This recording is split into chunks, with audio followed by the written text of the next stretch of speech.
নমস্কার, আমি doctor Ashiq Iqbal, consultant physician এবং ডায়াবেটোলজিস্ট। আজকে আমাদের আলোচনার বিষয়বস্তু হলো আমরা কিভাবে আমাদের কিডনি ভালো রাখতে পারি। সহজ 5টি উপায় ফলো করলেই কিন্তু আমরা আমাদের এই কিডনিকে ভালো রাখতে পারি।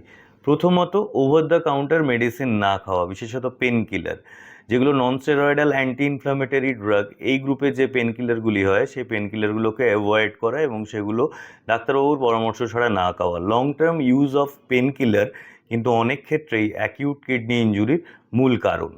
দ্বিতীয় আরেকটা গুরুত্বপূর্ণ জিনিস হলো রেগুলার কিডনি স্ক্রিনিং করানো।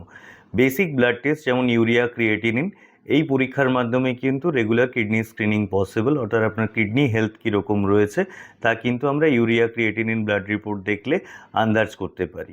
তৃতীয়ত, ব্লাড সুগার এবং হাইপারটেনশন কন্ট্রোলে রাখা। ব্লাড সুগার কিন্তু অনেক ক্ষেত্রে, ক্রনিক ডায়াবেটিক কিন্তু অনেক ক্ষেত্রেই কিডনির ক্ষতি হওয়ার আরেকটা অন্যতম মূল কারণ। চতুর্থ গুরুত্বপূর্ণ পয়েন্ট হলো খাওয়া দাওয়া, অর্থাৎ একটি হেলদি ডায়েট প্ল্যান মেনটেন করা। এবং হেলদি ডায়েট প্ল্যান মেনটেন করলে কিন্তু অনেক ক্ষেত্রেই আমাদের ব্লাড সুগার এবং ব্লাড প্রেশার এগুলো কিন্তু কন্ট্রোলে থাকে, এবং পরিমিত পরিমাণে জল পান করা।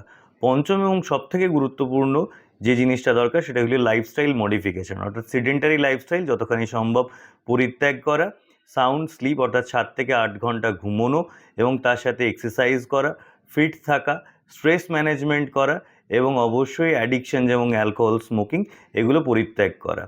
ওভারঅল আপনারা যদি এই 5টা বিষয় সঠিকভাবে মেনে চলেন তাহলে অনেক ক্ষেত্রেই আপনাদের কিডনির স্বাস্থ্য ঠিক রাখাটা সম্ভবপর হবে বলে আমি মনে করি।